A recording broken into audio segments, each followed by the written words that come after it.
भारतीय vision classes पर सभी मित्रों को पुनः स्वागत है। आपके सम्मुख फिर से आदिकाल के 100 महत्वपूर्ण प्रश्नों को लेकर हम आ गए हैं जो कई प्रतियोगिता परीक्षा में बार बार पूछ चुके हैं। तो आज हम जल्दी जल्दी रिवीजन करेंगे 100 प्रश्नों को और परीक्षा से पहले अपने आप को तैयार कर लेंगे। मित्रों, वीडियो प्रारंभ करने से पहले आपसे पुनः रिक्वेस्ट होगा कि आप भारतीय विजन क्लासेस को सब्सक्राइब कर देना और बेल आइकन को भी क्लिक कर देना। चलिए प्रारंभ करते हैं। आज का पहला सवाल है, पंडित चंद्रधर शर्मा गुलेरी ने किसको पुरानी हिंदी का प्रथम कवि स्वीकार किया है? पंडित चंद्रधर शर्मा गुलेरी ने किसको पुरानी हिंदी का प्रथम कवि स्वीकार किया है? सरहपाद, स्वयंभू, राजामुंज, पुष्पदंत। पंडित चंद्रधर शर्मा गुलेरी ने किसको पुरानी हिंदी का प्रथम कवि स्वीकार किया है? तो इसका सही आंसर होगा ऑप्शन नंबर सी, राजामुंज। पंडित चंद्रधर शर्मा गुलेरी पुरानी हिंदी का प्रथम कवि किसे स्वीकार किया है? तो राजामुंज को किया है। अगला प्रश्न है, अपभ्रंश का वाल्मीकि किसे कहा जाता है? अपभ्रंश का वाल्मीकि किसे कहा जाता है? ऑप्शन नंबर ये है पुष्पदंत को, बी है धनपाल को, सी है शालिभद्र सूरि को, डी है स्वयंभू को। तो अपभ्रंश का वाल्मीकि किसे कहा जाता है? तो अपभ्रंश का वाल्मीकि स्वयंभू को कहा जाता है। अपभ्रंश का वाल्मीकि किसे कहा जाता है? स्वयंभू को कहा जाता है। स्वयंभू देव निर्विवाद रूप से अपभ्रंश के श्रेष्ठ कवि माने जाते हैं। स्वयंभू देव कृत पौम चरऊ 5 कांड और 83 संधियों वाला विशाल महाकाव्य है। यह अपभ्रंश का आदि कवि भी माना गया है, आदि काव्य भी माना गया है। यानी स्वयंभू का जो ग्रंथ है पौम चरऊ वह अपभ्रंश का आदि काव्य भी माना गया है। अतः स्वयंभू को अपभ्रंश का प्रथम महाकवि और अपभ्रंश का वाल्मीकि इत्यादि भी कहा जाता है। अगला प्रश्न है, निम्न में से किस कवि को अपभ्रंश का वाल्मीकि कहा जाता है? निम्न में से किस कवि को अपभ्रंश का वाल्मीकि कहा जाता है? ये सरहपा, बी पुष्पदंत, सी स्वयंभू, डी हेमचंद। तो सही आंसर क्या होगा? ऑप्शन नंबर सी, स्वयंभू। स्वयंभू को अपभ्रंश का वाल्मीकि कहा जाता है। अगला प्रश्न है, अपभ्रंश का प्रथम महाकवि कौन है? अपभ्रंश के प्रथम महाकवि कौन है? ऑप्शन नंबर ये है हेमचंद्र, स्वयंभू, रामचंद्र और दत्त। तो क्या आंसर होगा? तो इसका सही आंसर होगा ऑप्शन नंबर बी, स्वयंभू। स्वयंभू को अपभ्रंश का प्रथम महाकवि माना जाता है।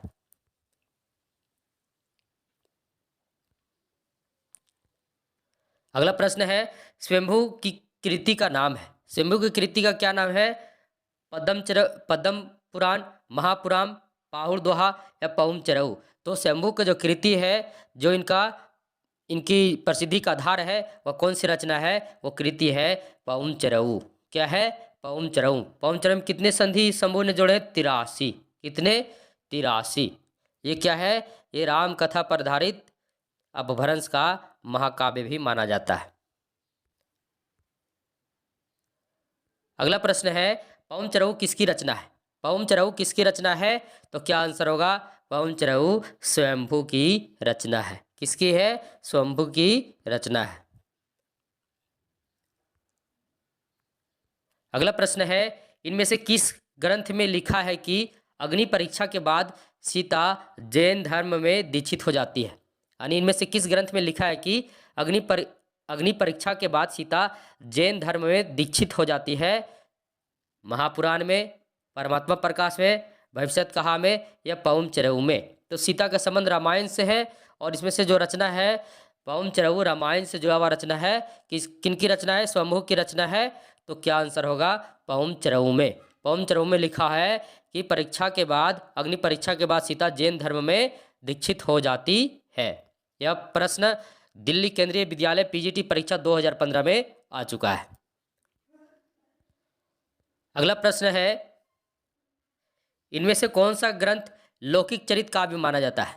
इनमें से कौन सा ग्रंथ लौकिक चरित काव्य माना जाता है?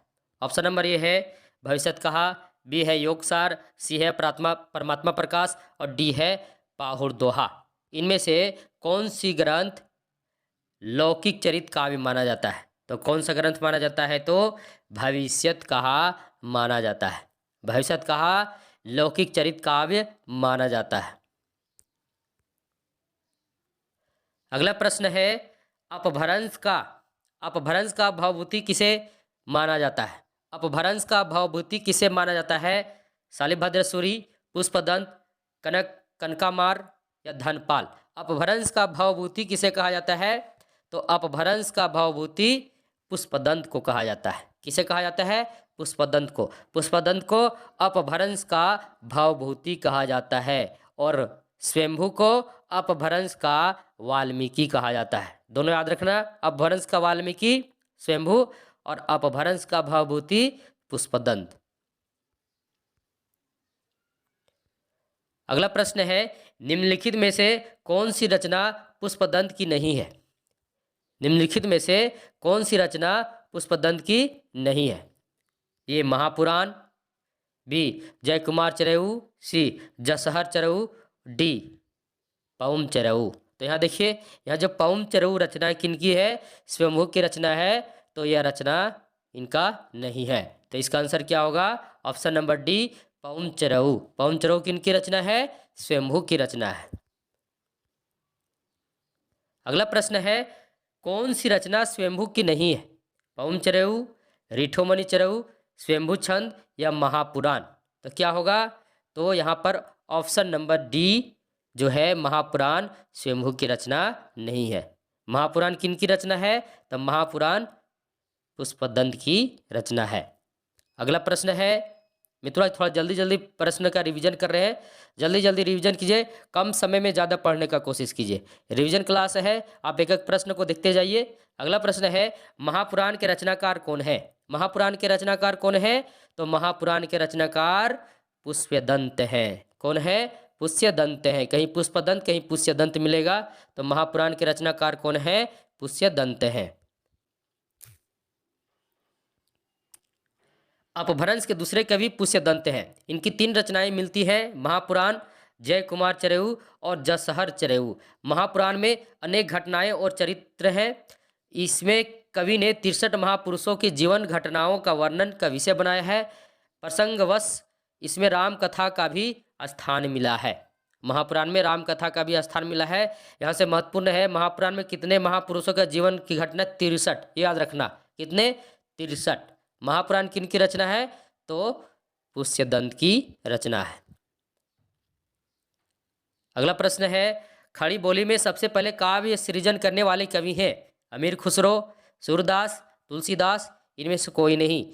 तो खड़ी बोली में सबसे पहले काव्य सृजन करने वाले कवि कौन है? तो अमीर खुसरो हैं। अमीर खुसरो को हिंदी खड़ी बोली का प्रथम कवि भी कहा जाता है। अमीर खुसरो को हिंदी खड़ी बोली का प्रथम कवि भी कहा जाता है। और सबसे पहले खड़ी बोली में काव्य रचना करने वाले भी कवि कौन है? अमीर खुसरो हैं। खड़ी बोली में सबसे पहले काव्य सृजन करने वाले कवि अमीर खुसरो है। इस भाषा का इस नाम हिंदवी से उल्लेख सबसे पहले उन्हीं की रचनाओं में मिलता है। हालांकि वे फारसी के भी अपने समय में सबसे बड़े भारतीय कवि थे। मुकरी लिखने का सर्वप्रथम प्रयास उन्होंने ही किया। अमीर खुसरो की प्रसिद्ध रचनाएं कौन कौन सी हैं? खालिक बारी, पहेलियाँ, मुकरियाँ, दो सखुने, गजल इत्यादि क्या है? प्रसिद्ध हैं। प्रश्न आता है कि वह कौन सा कवि है जिनकी पहेलियाँ और मुकरियाँ बहुत प्रसिद्ध हैं? तो अमीर खुसरो की। अमीर खुसरो खड़ी बोली के प्रथम कवि माने जाते हैं। अगला प्रश्न है, खड़ी बोली में सर्वप्रथम रचना करने वाले कवि का नाम क्या है? तो खड़ी बोली में सर्वप्रथम रचना करने वाले कवि कौन है? तो अमीर खुसरो हैं। मित्रों, हम आपको पहले भी बता चुके हैं, परीक्षा में एक ही सवाल को घुमा फिरा कर पूछता है, पर सवाल वही रहता है। तो खड़ी बोली को हिंदी में सर्वप्रथम रचना करने वाले कवि कौन है खड़ी बोली से? तो अमीर खुसरो। अगला प्रश्न है, मुकरी लिखने का सर्वप्रथम प्रयास किस कवि ने किया था? तो मुकरी पहेलियां का जब भी आ जाएगा जिक्र तो आपके दिमाग में बैठा लेना, अमीर खुसरो। कौन? अमीर खुसरो। मुकरी लिखने का सर्वप्रथम प्रयास किसने किया? तो अमीर खुसरो ने किया।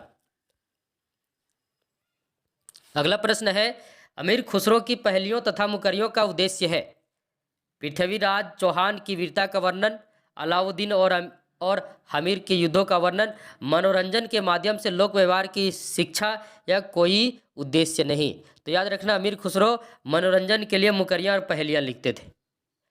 तो क्या आंसर होगा इसका? इसका सही आंसर होगा मनोरंजन के माध्यम से लोक व्यवहार की शिक्षा। तो इसका सही आंसर होगा ऑप्शन नंबर सी।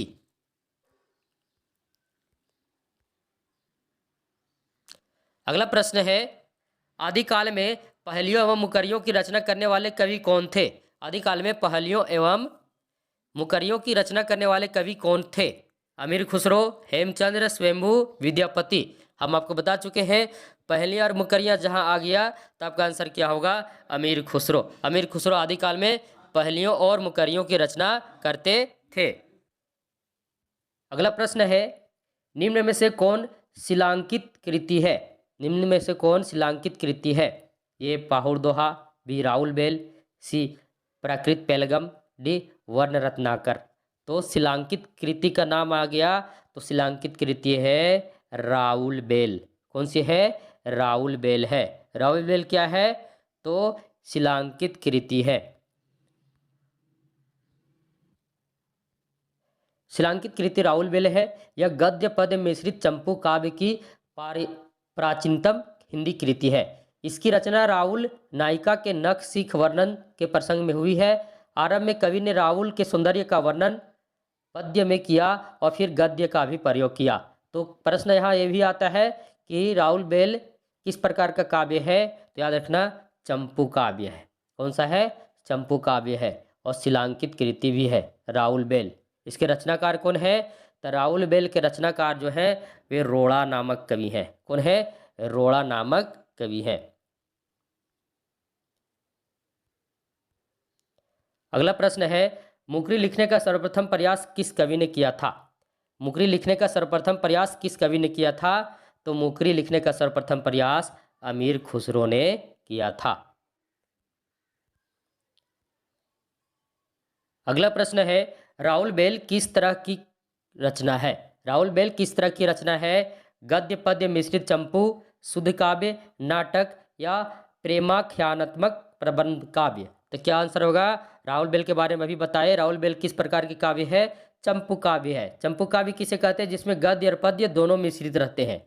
तो गद्य पद्य मिश्रित चंपू काव्य है।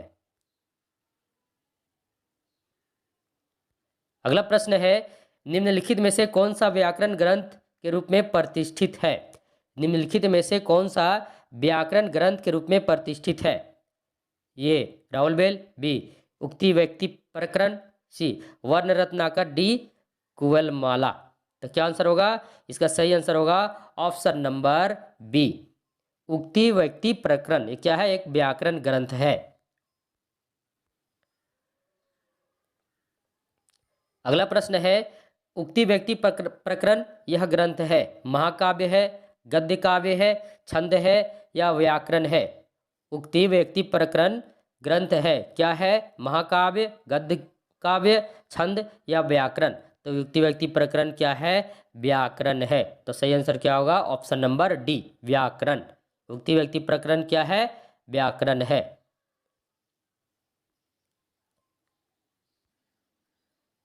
अगला प्रश्न है, उक्ति व्यक्ति प्रकरण के रचनाकार कौन है? उक्ति व्यक्ति प्रकरण के रचनाकार कौन है? दामोदर शर्मा, ज्योतिश्वर ठाकुर, हेमचंद्र या रोड़ा? तो क्या आंसर होगा? Option number C Hemchandra sorry Damodar Sharma. Ukti Vyakti प्रकरण के जो रचनाकार है वो कौन है? दामोदर शर्मा है। अगला प्रश्न है, निम्न में से कौन सी रचना व्याकरण ग्रंथ है? तो कौन सी रचना व्याकरण ग्रंथ है? तो ऑप्शन नंबर सी उक्ति व्यक्ति प्रकरण। याद रखना, हम परीक्षा में सवाल एक ही सवाल को बार बार घुमा फिरा कर पूछता है। तो निम्न में से कौन सी रचना व्याकरण ग्रंथ है? तो व्याकरण ग्रंथ की बात हो तो उक्ति व्यक्ति प्रकरण है।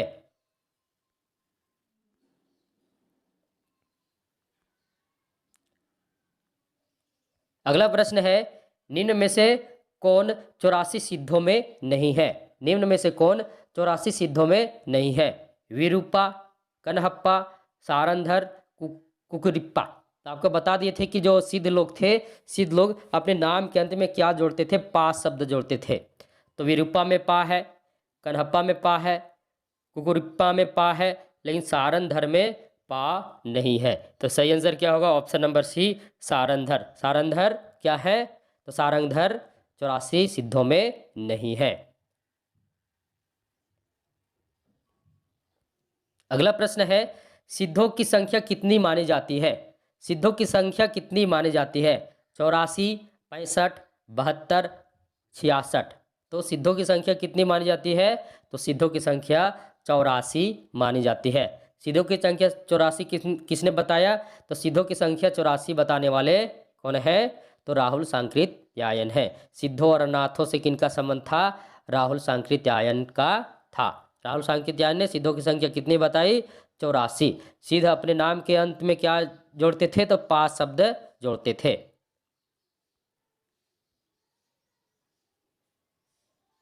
अगला प्रश्न है, आदिकाल में किस प्रकार का साहित्य लिखा जा रहा था? आदिकाल में किस प्रकार का साहित्य लिखा जा रहा था? जनजीवन से हटकर राजाओं की वीरता का अतिरंजित वर्णन, कृष्ण भक्ति पर आधारित काव्य, निर्गुण की उपासना, उपर्युक्त में से कोई नहीं। तो क्या होगा? इसका सही आंसर होगा जनजीवन से हटकर राजाओं की वीरता का अतिरंजित वर्णन। ये क्या था? तो आदिकाल में इसी प्रकार का साहित्य लिखा जा रहा था।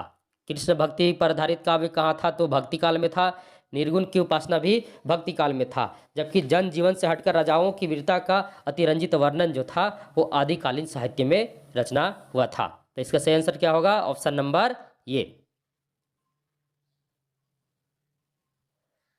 अगला प्रश्न है, रासो ग्रंथ किस भाषा में लिखे गए थे? रासो ग्रंथ किस भाषा में लिखे गए थे? ऑप्शन नंबर ए है खड़ी बोली, बी है ब्रज भाषा, सी है अवधी भाषा और डी है डिंगल पिंगल। तो रासो ग्रंथ किस भाषा में लिखे गए थे? तो रासो ग्रंथ जो लिखे गए थे वे ब्रज भाषा में लिखे गए थे। किस भाषा में लिखे गए थे? ब्रज भाषा में लिखे गए थे। परंतु शैली की बात हो तो रासो ग्रंथ की जो शैली थी डिंगल और पिंगल थी। रासो ग्रंथ की शैली थी वो डिंगल और पिंगल थी, परंतु भाषा क्या थी? तो ब्रज भाषा। भाषा ब्रज और शैली डिंगल और पिंगल। अगला प्रश्न है, वीरगाथा कालीन रासो काव्यों में निम्नलिखित में से किस विषय का वर्णन नहीं है? वीरगाथा कालीन रासो काव्यों में निम्नलिखित में से किस विषय का वर्णन नहीं है? आश्रयदाताओं का अतिरंजनापूर्ण वर्णन, इतिहास और कल्पना का सम्मिश्रण, कृष्ण लीला का प्रतिपादन और युद्धों का सजीव एवं गत्यात्मक वर्णन। तो आदिकालीन साहित्य में याद रखना, रासो काव्यों में रासो का वीर काव्य है तो आश्रयदाताओं का तो अतिरंजन पूर्ण वर्णन तो होगा ही, इतिहास और कल्पना का भी सम्मिश्रण होगा और युद्धों का सजीव चित्रण तो होगा ही क्योंकि वीर काव्य है। लेकिन कृष्ण लीला का प्रतिपादन ये नहीं हुआ था। तो इसका सही आंसर क्या होगा? Option number C. क्या होगा? कृष्ण लीला का प्रतिपादन वीर गाथा कालीन रासो काव्यों में नहीं था। अगला प्रश्न है, हिंदी साहित्य के 700 से 1400 के कालखंड को ग्रियर्सन ने क्या नाम दिया? संधि काल, प्रारंभिक काल, चारण काल या अपभ्रंश काल? तो हिंदी साहित्य के 700 से 1400 के कालखंड को ग्रियर्सन ने चारण काल नाम दिया। क्या नाम दिया? चारण काल नाम दिया। अगला प्रश्न है, बिसलदेव रासों में किस शैली का प्रयोग किया गया है? श्रृंगारिक, आख्यान, गेय, प्रबंध। तो बिसलदेव रासों में किस शैली का प्रयोग किया गया है? तो गेय शैली का प्रयोग किया गया है। बिसलदेव रासों में गेय शैली का प्रयोग किया गया है। अब बताइए बिसलदेव रासो किस प्रकार का काव्य है? तो बिसलदेव रासो रासो ग्रंथ है परंतु वीर काव्य नहीं है, यानी वीर गाथात्मक काव्य नहीं है। किस प्रकार का काव्य? तो श्रृंगारिक काव्य है। बिसलदेव रासो श्रृंगारिक काव्य है और किस शैली में है? तो गेय शैली में है। याद रखना, बिसलदेव रासो का जो रचना है वो कितना में हुआ था? तो 1155 ईस्वी। 1155 ईस्वी। अगला प्रश्न है, बिसलदेव रासो के रचनाकार कौन है? नरपति नाल, चंदबरदाई, धनपाल, जगनिक। तो बिसलदेव रासो के रचनाकार कौन है? तो बिसलदेव रासो के रचनाकार है नरपति नाल। कौन है? नरपति नाल। अगला प्रश्न है, बिसलदेव रासो में बिसलदेव की पत्नी कौन है? बिसलदेव रासो में बिसलदेव की पत्नी कौन है? राजमती, रूपमती, नागमती या ज्ञानमती? तो बिसलदेव रासो में राजा की पत्नी कौन है? जल्दी जल्दी उत्तर दीजिए मित्रों। हम आपके लिए बहुत ही महत्वपूर्ण आदिकाल का सीरीज चला रहे हैं। बहुत सारे प्रश्न सीरीज आपके प्ले लिस्ट में अपलोड है, भारतीय विजन क्लासेस के प्ले लिस्ट में, वहाँ से भी जाकर आप दे सकते हैं। ये तीसरा आदिकाल का तीसरा कह सकते हैं कि काव्य सीरीज प्रश्न सीरीज चल रही है, और सभी प्रश्न सभी परीक्षा में कई बार आ चुके हैं। तो सभी प्रश्नों को रिवीजन कर लेंगे, और परीक्षा में बैठने से पहले आपको यह पता चल जाएगा कि परीक्षा में प्रश्न किस प्रकार आते हैं। तो यहाँ रिवीजन करना अनिवार्य है। सभी प्रश्नों का रिवीजन कर ले, ये सभी प्रश्न किसी न किसी परीक्षा में आ ही चुके हैं। तो यहाँ प्रश्न है, बिसलदेव रासो में बिसलदेव की पत्नी कौन है? बिसलदेव रासो में बिसलदेव की पत्नी कौन है? तो क्या होगा सर? आंसर हो जाएगा राजमती। क्या होगा? राजमती। अगला सवाल है, बिसलदेव रासो के रचयिता हैं कौन है? तो बिसलदेव रासो के रचयिता नरपति नाल हैं।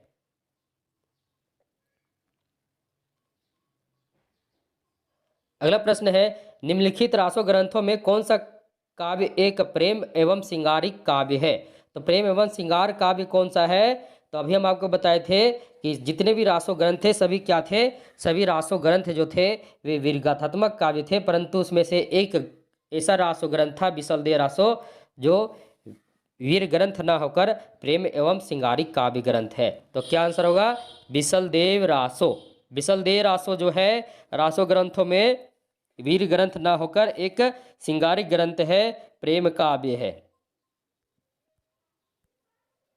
अगला प्रश्न है, निम्नलिखित में से किस रासो काव्य का मूल वर्ण विषय वीर रस न होकर श्रृंगार रस है? तो वीर रस न होकर श्रृंगार रस है, यह रासो ग्रंथों में वो कौन सा ग्रंथ है? तभी चर्चा हुआ था बिसलदेव रासो, क्योंकि बिसलदेव रासो एकमात्र ऐसा ग्रंथ है जिसमें वीर रस न होकर श्रृंगार रस है, और वह क्या है? एक श्रृंगारिक काव्य है। कैसा काव्य है? एक श्रृंगारिक काव्य है, न कि वीर काव्य है। अगला प्रश्न है, राजमती से रूठकर बिसलदेव कहाँ गया था? राजमती से रूठकर बिसलदेव कहाँ गया था? कर्नाटक, उड़ीसा, तमिलनाडु या आंध्र? तो राजमती से रूठकर बिसलदेव कहाँ गया था? तो बिसलदेव उड़ीसा गया था। कहाँ गया था? उड़ीसा गया था। इसको विस्तार से हम देख लेते हैं एक बार। बिसलदेव रासो में राजा भोज परमार की पुत्री राजमती, बिसलदेव रासो में राजा भोज परमार की पुत्री राजमती और अजमेर के चौहान राजा बिसलदेव तृतीय के विवाह, वियोग और पुनर्मिलन की कथा सरस शैली में प्रस्तुत की गई है। इसमें वर्णित है कि राजमती की बातों से रुष्ट होकर स्वाभिमानी राजा बिसलदेव उड़ीसा चला गया था। 12 वर्ष तक राजमती उसके विरह से दुखी रहती है। वह राजभवन की दीवारों को कोसती हुई वन में रहने की कामना करती है। सामंती जीवन के प्रतिग्रही अरुचि तथा सजीव चित्र इस काव्य में मिलता है। यानी जो काव्य बिसलदेव रासो, इसमें राजा भोज परमार की पुत्री राजमती और अजमेर के चौहान राजा बिसलदेव तृतीय का विवाह है, फिर वियोग है और अंत में मिलन भी हुआ है। इसलिए यह एक वीर काव्य न होकर एक श्रृंगारिक काव्य है। इसमें श्रृंगार रस की प्रधानता है। अगला प्रश्न है, किस रासो ग्रंथ को आल्ह खंड के नाम से जाना जाता है? किस रासो ग्रंथ को आल्ह खंड के नाम से जाना जाता है? चंद्रबरदाई का पृथ्वी राज रासो, नरपति नाल्ह का बिसलदेव रासो, जगनिक का परमाल रासो या दलपति विजय का खुमान रासो? तो क्या आंसर होगा? तो आल्ह खंड के नाम से किस रासो ग्रंथ को जाना जाता है? तो वह है जगनिक का परमाल रासो। जगनिक का परमाल रासो। जगनिक का परमाल रासो ग्रंथ को आल्ह खंड के नाम से जाना जाता है। इसमें महोबा उत्तर प्रदेश के विरह, आल्हा और उदल की वीरता की गाथा है। उत्तर प्रदेश के अवध और मध्य प्रदेश के बुंदेलखंड की सर्वाधिक लोकप्रिय वीर गाथा है। 1865 ईस्वी में चार्ल्स इलियट ने जिस तरह आल्हा खंड का प्रकाशन करवाया था वह मौखिक परंपरा पर ही आधारित है। इस इसी प्रति के आधार पर डॉक्टर श्याम सुंदर दास ने परमाल रासो का पाठ निर्धारण किया और उसे नागरिक पंचायत सभा में से प्रकाशित कराया। यानी आल्हा खंड में है, उसमें दो वीरों का भी वर्णन है, आल्हा और उदल की वीरता का वर्णन है, इसलिए परमाल रासो का एक और नाम है आल्हा खंड। अगला प्रश्न है, उत्तर प्रदेश में आल्हा खंड के नाम से कौन सा काव्य प्रचलित है? तो आल्हा खंड के नाम से जो काव्य प्रचलित है वो काव्य है परमाल रासो। परमाल रासो जो है उत्तर प्रदेश में आल्हा खंड के नाम से प्रसिद्ध है। अगला प्रश्न है, आल्हा और उदल के चरित्र को वीर गीतात्मक काव्य के रूप में रचने वाले कवि कौन है? आल्हा और उदल के चरित्र को वीर गीतात्मक काव्य में के रूप में रचने वाले कवि कौन है? भट्ट केदार, श्रीधर, जगनिक या चंबरदाई? तो इसका सही आंसर क्या होगा? ऑप्शन नंबर सी जगनिक, क्योंकि परमाल रासो के जो रचयिता हैं वो जगनिक है और उन्होंने आल्हा और उदल के चरित्र को वीर गीतात्मक काव्य के रूप में रचे हैं। तो क्या आंसर होगा?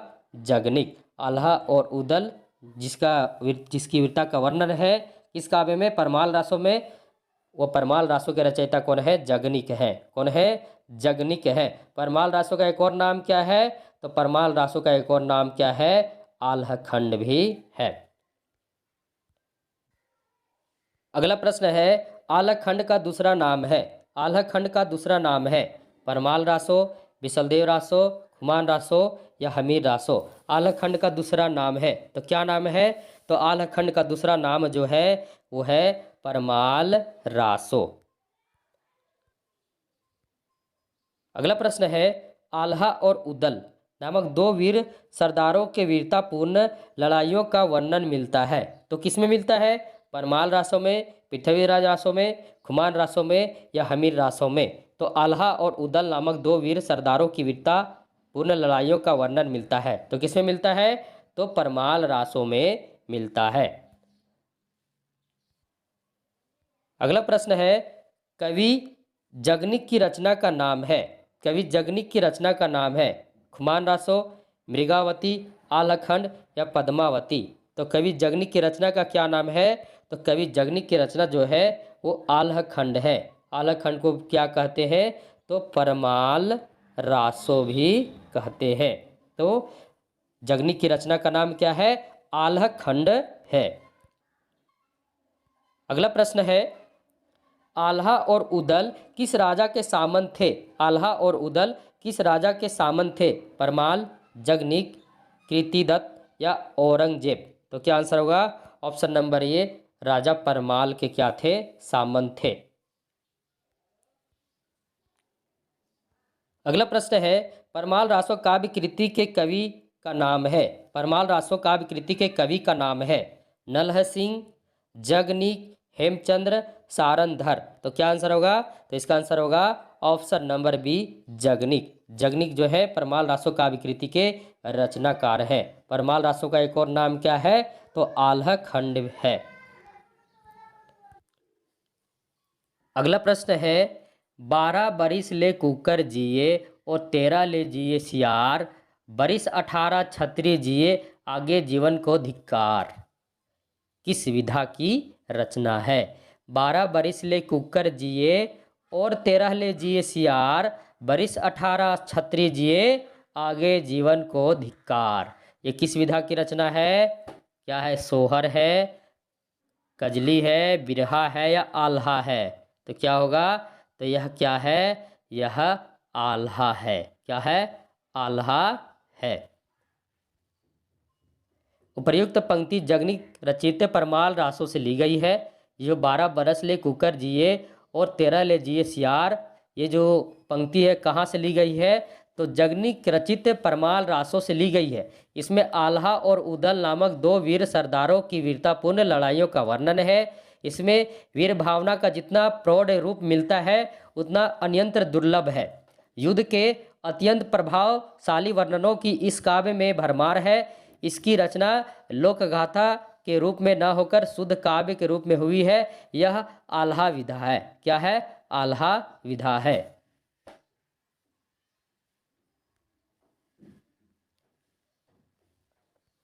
अगला प्रश्न है, वीरगाथा काल के प्रसिद्ध प्रबंध काव्य का नाम है। वीरगाथा काल के प्रसिद्ध प्रबंध काव्य का क्या नाम है? पद्मावत, पृथ्वीराज रासो, कामायनी, रामचरितमानस।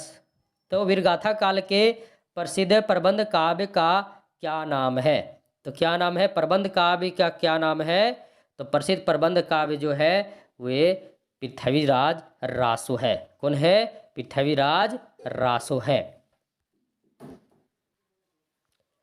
वीरगाथा काल का प्रसिद्ध प्रबंध काव्य पृथ्वीराज रासो है, जिसे आचार्य रामचंद्र शुक्ल ने हिंदी का प्रथम महाकाव्य तथा इसके रचयिता चंद्रबर दाई को हिंदी का प्रथम महाकवि माना है।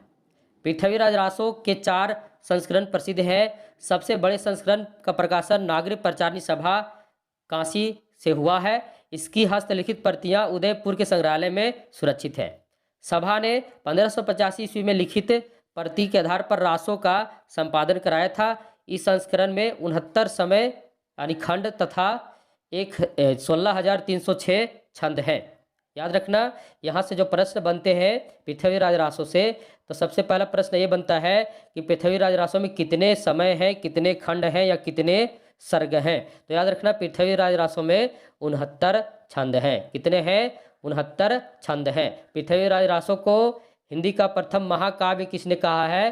तो पृथ्वीराज रासो को हिंदी का प्रथम महाकाव्य रामचंद्र शुक्ल ने कहा है। और पृथ्वीराज रासो के रचयिता चंद्रबर दाई को हिंदी का प्रथम महाकवि किसने कहा है? तो रामचंद्र शुक्ल ने ही कहा है। तो यहाँ से पृथ्वीराज रासो से परीक्षा में जो प्रश्न आते हैं वे 3-4 प्रश्न हमेशा पूछते ही रहते हैं। कि पहला प्रश्न ये पूछता है पृथ्वीराज रासो के रचयिता कौन है? चंद्रबर दाई। पृथ्वीराज रासो को हिंदी का प्रथम महाकाव्य किसने कहा? तो रामचंद्र शुक्ल ने कहा। प्रश्न ऐसे भी आ सकता है, हिंदी का प्रथम महाकाव्य कौन है? तो पृथ्वीराज रासो है। और हिंदी के प्रथम महाकवि कौन है? चंद्रबर दाई हैं। किनके अनुसार? रामचंद्र शुक्ल के अनुसार। ये प्रश्न आता है, 69 याद रखना। पृथ्वीराज रासो में कितने समय है, कितने सर्ग हैं, कितने खंड हैं? तो 69 खंड हैं, याद रखना। अगला प्रश्न है, रामचंद्र शुक्ल ने हिंदी का प्रथम कवि महाकवि किसे कहा माना है? रामचंद्र शुक्ल ने हिंदी का प्रथम महाकवि किसे माना है? तो रामचंद्र शुक्ल ने हिंदी का प्रथम महाकवि चंद्रबर दाई को माना है। और प्रथम महाकाव्य किसे माना है? तो चंद्रबर दाई की कृति पृथ्वीराज रासो को माना है। अगला प्रश्न है, पृथ्वीराज रासो को हिंदी का प्रथम महाकाव्य कहने वाले आलोचक हैं। पृथ्वीराज रासो को हिंदी का प्रथम महाकाव्य मानने वाले आलोचक हैं हजारी प्रसाद द्विवेदी, नामवर सिंह, रामचंद्र शुक्ल, रामविलास शर्मा। तो क्या आंसर होगा? आंसर होगा ऑप्शन नंबर सी, रामचंद्र शुक्ल। अगला प्रश्न है, हिंदी का प्रथम महाकाव्य किस रचना को माना जाता है? हिंदी का प्रथम महाकाव्य किस रचना को माना जाता है? अभी हम चर्चा किए थे। तो हिंदी का प्रथम महाकाव्य की चर्चा हो तो हिंदी का प्रथम महाकाव्य पृथ्वीराज रासो को माना जाता है। किसे माना जाता है? पृथ्वीराज रासो को माना जाता है। यहाँ कामायनी है, ये आधुनिक काल से जुड़ा हुआ रचना है। साकेत भी है, आधुनिक काल से जुड़ा हुआ रचना है। रामचरितमानस भक्ति काल से जुड़ा हुआ रचना है। कामायनी किनकी रचना है? तो कामायनी जो महाकाव्य है यह किनका है? जयशंकर प्रसाद। साकेत किनका महाकाव्य है? तो साकेत जो है मैथिली शरण गुप्त का है। रामचरितमानस किनका महाकाव्य है? तो रामचरितमानस तुलसीदास का महाकाव्य है। अगला प्रश्न है, पृथ्वीराज किसके प्रति अनुरक्त था? यानी पृथ्वीराज जो था किसके प्रति अनुरक्त था? पद्मिनी, कमलिनी, संयोगिता, चंद्रिका। तो याद रखना, पृथ्वीराज जो थे वो किनके प्रति अनुरक्त थे? तो पृथ्वीराज चौहान जो थे वे संयोगिता के प्रति अनुरक्त थे। किनके प्रति अनुरक्त थे? तो संयोगिता के प्रति अनुरक्त थे। पृथ्वीराज कनौज के राजा जयचंद की पुत्री संयोगिता के प्रति अनुरक्त थे। संयोगिता भी पृथ्वीराज पर अनुरक्त थी। अनुरक्त मतलब यानी पृथ्वीराज संयोगिता से प्रेम करते थे और संयोगिता भी पृथ्वीराज से प्रेम करती थी। पृथ्वीराज को बढ़ते हुए उत्कर्ष को जयचंद सहन न कर सका और मन ही मन द्वेष भाव रखने लगा। पृथ्वीराज को नीचा दिखाने के लिए जयचंद ने उनकी कृति उनकी मूर्ति द्वार पर लगवा दी और संयोगिता के स्वयंवर की घोषणा की। ध्यान देना, एक बार फिर से इसको समझ लेंगे।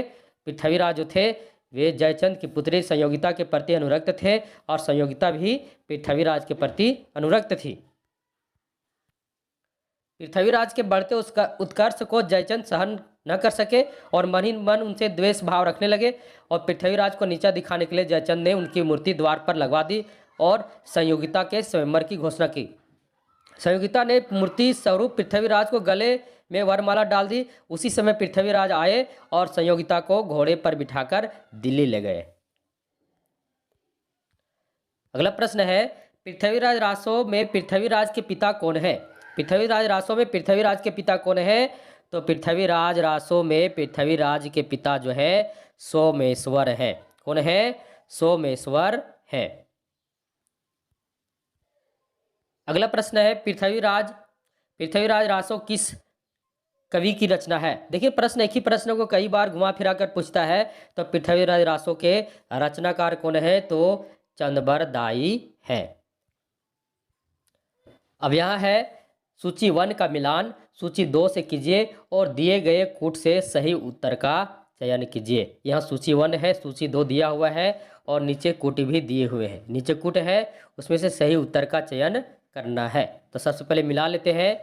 सबसे पहले पृथ्वीराज रासो चंदबरदाई, परमाल रासो जगनिक, खुमान रासो, तो पहले बिसलदेव रासो नरपति नाल और खुमाल रासो दलपति विजय।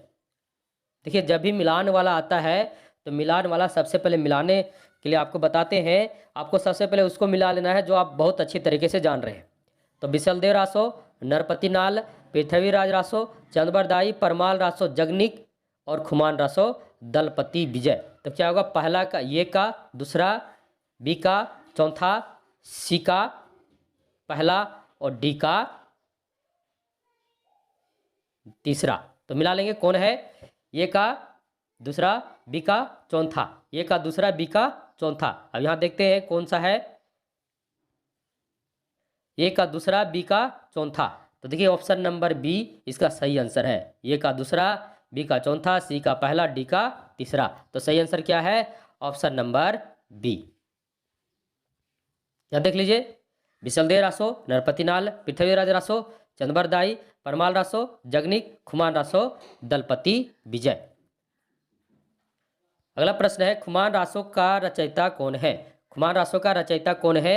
जगनिक, नरपति नाल, चंदबरदाई या दलपति विजय। तो खुमान रासो के रचयिता कौन है? तो खुमान रासो के रचयिता दलपति विजय है। कौन है? दलपति विजय है। अगला प्रश्न है, खुमान रासो के रचयिता कौन है? तो कौन है? दलपति विजय है। एक ही प्रश्न को घुमा फिरा कर पूछता है मित्रों। अगला प्रश्न है, आदिकालीन हिंदी काव्यधारा में उपलब्ध नहीं है। आदिकालीन हिंदी काव्यधारा में उपलब्ध नहीं। जैन साहित्य है, सिद्ध साहित्य है, सिख साहित्य ये नहीं है, नाथ साहित्य है। यानी जैन, सिद्ध और नाथ है परंतु सिख साहित्य नहीं है। तो क्या आंसर होगा? ऑप्शन नंबर सी, यानी सिख साहित्य जो है वो आदिकालीन हिंदी काव्यधारा में उपलब्ध नहीं है। अगला प्रश्न है, संवत 1050 से 1375 की कालावधि में लिखे गए हिंदी साहित्य का वीरगाथा काल के रूप में नामकरण किसने किया था?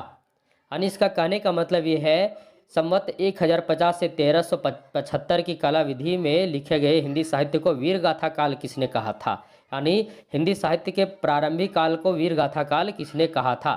तो वीरगाथा काल की बात हो तो देखते ही आंसर देना है आचार्य रामचंद्र शुक्ल। और आचार्य रामचंद्र शुक्ल ने वीरगाथा काल का जो समय सीमा दिया था इस संवत 1050 से 1375 विक्रमी संवत दिया था। तो क्या आंसर होगा? तो वीरगाथा काल की जब भी चर्चा हो तो देखते जवाब देना है आचार्य रामचंद्र शुक्ल। अगला प्रश्न है, आचार्य रामचंद्र शुक्ल के अनुसार हिंदी साहित्य के आदिकाल की समय सीमा है। तो क्या समय सीमा है? विक्रमी संवत 1050 से विक्रमी संवत 1375 तक। बिल्कुल सही है। और यही इसका सही आंसर है। तो क्या होगा, विक्रमी संवत 1050 से विक्रमी संवत 1375 तक के समय को आचार्य रामचंद्र शुक्ल ने आदिकाल कहा है। अगला प्रश्न है, निम्नलिखित में से कौन वीरगाथा काल की रचना नहीं है? निम्नलिखित में से कौन वीरगाथा काल की रचना नहीं है, अर्थात आदिकाल की रचना नहीं है? संदेश रासक है, जय मयंक जस चंद्रिका भी है, आल्हा खंड भी है जिसे परमाल रासो कहते हैं, लेकिन भक्तमाल नहीं है। भक्तमाल नहीं है। ये क्या है? ये भक्तमाल जो है ये भक्ति काल की रचना है। बाकी सभी रचना क्या है? सभी रचनाएं आदिकाल की है। और आदिकाल को ही क्या कहा जाता है? आदिकाल को ही वीरगाथा काल कहा जाता है। और वीरगाथा काल आदिकाल को किसने कहा? तो आचार्य रामचंद्र शुक्ल ने कहा। अगला प्रश्न है, इनमें से कौन सा कवि आदिकाल का नहीं है? अब पहले था कि कौन सी रचना आदिकाल का नहीं है, अब यहाँ आ गया इनमें से कौन सा कवि आदिकाल का नहीं है। चंद्रबरदाई बिल्कुल है। चंद्रबरदाई का रचना कौन सा है? तो पृथ्वीराज रासो है। जगनिक बिल्कुल है। जगनिक की रचना कौन सी है? परमाल रासो है। दलपति विजय भी है, लेकिन नाभादास नहीं है। नाभादास क्या है? नाभादास जो है वे भक्ति काल के कवि हैं। किस काल के कवि हैं? भक्ति काल के कवि हैं। बाकी कवि क्या है? आदिकाल के हैं। तो आंसर क्या होगा? Answer option number C, Nabhadas. अगला प्रश्न है, इनमें से कौन सी रचना आदिकाल की है? सुरसागर।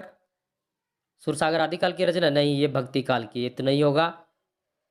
विद्यापति पदावली, बीजक, भ्रमर गीत। तो बीजक भी भक्ति काल की रचना है, भ्रमर गीत भी भक्ति काल की रचना है, परंतु विद्यापति पदावली जो है यह क्या है? ये आदिकाल की रचना है। किनकी रचना है? आदिकाल की रचना है। किनकी? तो विद्यापति की रचना है। यानी पदावली जो है विद्यापति की रचना है और एक आदिकाल की रचना है। विद्यापति को क्या कहा जाता है? तो विद्यापति को मैथिल कोकिल भी कहा जाता है। अगला प्रश्न है, आदिकालीन साहित्य का प्रमुख रस है। आदिकालीन साहित्य का प्रमुख रस है शांत रस, हास्य रस, करुण रस या वीर रस। तो क्या आंसर होगा? आदिकालीन साहित्य के जो प्रमुख रस की बात हो तो वीर रस होगा, क्योंकि इसी के आधार पर आचार्य रामचंद्र शुक्ल ने आदिकाल को क्या कहा था? वीरगाथा काल कहा था। तो आदिकालीन साहित्य का प्रमुख रस क्या होगा? वीर रस होगा, याद रखना। अगला प्रश्न है, विद्यापति ने कुल कितने ग्रंथों की रचना की? विद्यापति ने कुल कितने ग्रंथों की रचना की? 10, 12, 16, 14। याद रखना, विद्यापति ने कुल 1 दर्जन ग्रंथों की 14 ग्रंथों की रचना की थी। कितने ग्रंथों की रचना की थी? तो 14 ग्रंथों की रचना की थी विद्यापति ने। अगला प्रश्न है, विद्यापति के पद किस भाषा में रचित है? विद्यापति के पद किस भाषा में रचित है? पहाड़ी, मैथिली, अवधी या पिंगल? यही बताए, विद्यापति को मैथिल कोकिल कहा जाता है, तो विद्यापति के पद किस भाषा में है? तो मैथिली भाषा में है। इसी के आधार पर इनको मैथिल कोकिल भी कहा जाता है। अगला प्रश्न है, विद्यापति की कौन सी रचना अभी तक संपादित होकर प्रकाशित नहीं हुई है? कृतिलता, कृति पताका, पदावली या इनमें से कोई नहीं? तो इसका सही आंसर होगा ऑप्शन नंबर बी, कृति पताका। इनका ऐसी रचना है जो अभी तक संपादित तो हुआ है परंतु प्रकाशित नहीं हुआ है, जबकि कृतिलता और पदावली प्रकाशित हो चुका है और कृति पताका अभी तक प्रकाशित नहीं हुआ है। अगला प्रश्न है, विद्यापति इनमें से किस रचना के आधार पर मैथिल कोकिल कहलाए? विद्यापति इनमें से किस रचना के आधार पर मैथिल कोकिल कहलाए? पदावली के आधार पर, कृति पताका के आधार पर, कृति लता के आधार पर, उपयुक्त सभी? तो सही आंसर होगा, विद्यापति को मैथिल कोकिल जिस कारण वो कहलाए हैं, तो मैथिल कोकिल कहलाने का कारण है उनकी रचना पदावली के चलते। किसके चलते? पदावली के चलते। अगला प्रश्न है, देसिल बौना सब्जन मिठा या प्रसिद्ध उक्ति किसने कही? देसिल बौना सब्जन मिठा या प्रसिद्ध उक्ति किसने कही? विद्यापति ने, अमीर खुसरो ने, अब्दुल रहमान ने या कवि गंग ने? देसिल बौना सब्जन मिठा या प्रसिद्ध उक्ति किसने कही है? तो ये प्रसिद्ध उक्ति विद्यापति ने की है। किसने की है? विद्यापति ने की है। दसिल बावना सब्जन मिठा, याद रखना, ये आ गया, समझे, विद्यापति ही इसका आंसर होगा। अगला प्रश्न है, इनमें से कौन सा कवि अभिनव जयदेव की उपाधि से विभूषित है? ऑप्शन नंबर ए है विद्यापति, बी है सूरदास। यही दोनों में हम ऑप्शन देखते हैं क्योंकि यही दोनों में कोई है। तो अभिनव जयदेव जिनको कहा जाता है, किनको कहा जाता है? विद्यापति को कहा जाता है। विद्यापति को मैथिल कोकिल भी कहा जाता है और अभिनव जयदेव भी कहा जाता है, याद रखना। अगला प्रश्न है, विद्यापति किसके आश्रित कवि थे? राज सिंह, नर सिंह, शिव सिंह, कीर्ति सिंह। विद्यापति किसके आश्रित कवि थे, यानी किसके राजाश्रित कवि थे? तो कीर्ति सिंह। किसके थे? कीर्ति सिंह। अगला प्रश्न है, निम्नलिखित में से कौन सा नाम नाथपंथी साधकों में शामिल नहीं है? यानी इनमें से कौन सा नाम है जो नाथ नहीं है, नाथपंथी में नहीं है, यानी नाथ नहीं है? नाथों की संख्या कितनी थी? 9। तो इनमें से कौन है जो नाथों में शामिल नहीं है? तो पहला है जलंधरी पाव, भरथरी, कन्हप्पा या चुनकर नाथ। तो आपको सबको पता है पा शब्द लगा हुआ है कन्हप्पा में, तो सिद्ध है, नाथ तो नहीं है। तो क्या आंसर होगा? Option number C, Kanhapa. अगला प्रश्न है, निम्नलिखित में से किसका संबंध सिद्ध साहित्य से नहीं है? सरहप्पा का, कुकरिप्पा का, सबरप्पा का या गोपीचंद का? तो सिद्ध साहित्य, सिद्ध तो सरहप्पा भी है, सबरप्पा भी है, कुकरिप्पा भी है, क्योंकि ये सब क्या है? सब क्या है? सब के अंत में पा लगा हुआ है, ये समझ लेना है। सभी क्या है? सिद्ध है, जबकि गोपीचंद सिद्ध नहीं है। गोपीचंद सिद्ध नहीं है। अगला प्रश्न है, सरहप्पा का संबंध निम्न में से किससे है? तो सरहप्पा का संबंध किससे है? नाथ से है, सिद्ध से है, रासो से है, जैन से है। तो किस साहित्य से है? तो सरहप्पा का संबंध सिद्ध साहित्य से है। अगला प्रश्न है, नाथ पंथ के प्रणेता कौन थे? आदिनाथ, मच्छंदरनाथ, गोरखनाथ या चुनकर नाथ? तो नाथ पंथ के प्रणेता कौन थे? तो आदिनाथ थे। कौन थे? आदिनाथ थे। अगला प्रश्न है, नाथों की संख्या कितनी मानी गई है? नाथों की संख्या कितनी मानी गई है? 86, 11, 84, 9। तो नाथों की संख्या 9 मानी गई है। न से नाथो, न से नो, याद रखना, नाथो 9। तो नाथों की संख्या कितनी मानी गई है? 9। अगला प्रश्न है, नाथ पंथ के प्रवर्तक कौन है? चरपटनाथ, मत्स्येंद्रनाथ, गोरखनाथ या जलंधरनाथ? तो याद रखना, नाथ पंथ के प्रवर्तक अगर दोनों शामिल हो तो ये दोनों हो जाएंगे, है ना। अगर मत्स्येंद्रनाथ ना हो तो गोरखनाथ होंगे। तो नाथ पंथ के प्रवर्तक दोनों माने जाएंगे, है ना, बी और सी दोनों।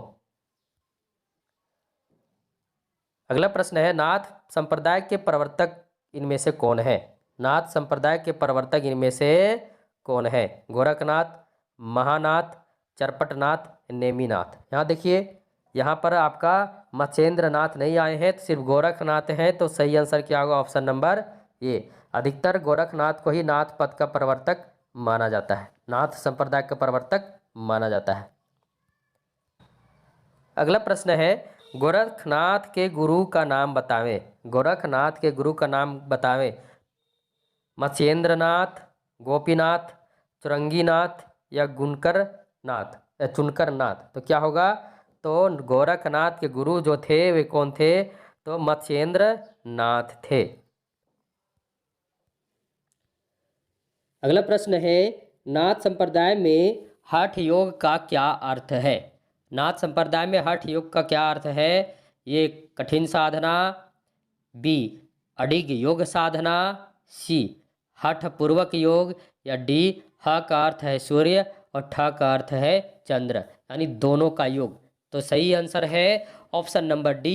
नाथ संप्रदाय में हठ योग का तात्पर्य है ह का अर्थ सूर्य और ठ का अर्थ चंद्र। ये याद रखना, परीक्षा में कई बार आ चुका है। अगला प्रश्न, हठ योग का उपदेश किसने दिया था? गोरखनाथ ने, गौतम बुद्ध ने, कबीर ने या गुरु नानक ने? तो हठ योग का उपदेश देने वाले कौन है? तो गोरखनाथ हैं। अगला प्रश्न है, सिद्धों की साधना में शून्य का पूरक तत्व था? वज्र, अग्नि, चित्र या ज्ञान? तो सिद्धों की साधना में शून्य का पूरक जो था वो कौन था? तो वज्र था। क्या था? वज्र था। अगला प्रश्न है, सिद्ध कवियों द्वारा प्रयुक्त भाषा को कहा जाता है? सिद्ध कवियों द्वारा प्रयुक्त भाषा को कहा जाता है डिंगल, अपभ्रंश, अवहट या संधा? सो सिद्ध, स से सिद्ध, स से संधा, स से सिद्ध, स से संधा। तो सिद्ध कवियों के प्रयुक्त भाषा क्या है? तो संधा भाषा है। कहीं संध्या भाषा भी मिलेगा, तो संधा संध्या दोनों मान के चलना है। कहीं साध्या भी मिलेगा। तो सिद्ध से स से सिद्ध होता है, स से संध्या होता है। तो क्या आंसर होगा? संधा भाषा। कहीं आपको संध्या भी मिलेगा, कहीं साध्या भी मिलेगा, तो सभी सही है, सभी को लेकर चलना है। तो सिद्धों की भाषा क्या थी? तो संध्या भाषा थी। सिद्ध कवियों द्वारा प्रयुक्त भाषा संध्या या साध्या भाषा कहा जाता है। इन्होंने संध्या भाषा शैली में रचनाएं की है। संध्या भाषा वस्तुतः अंतःसाधनात्मक अनुभूतियों का संकेत करने वाली प्रतीक भाषा है। इस भाषा शैली का उपयोग नाथों ने भी किया है। मित्रों, अभी आपके सामने महत्वपूर्ण 100 प्रश्नों को लेकर हम आए थे।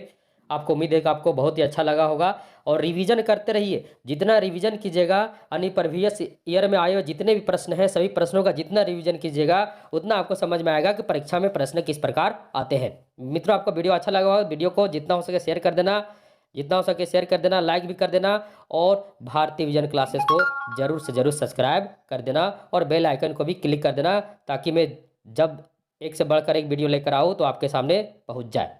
मित्रों, तब तक के लिए धन्यवाद। आपका दिन शुभ हो। और होली का भी समय आ गया है, तो सभी को भारतीय विजन क्लासेस की तरफ से हैप्पी होली।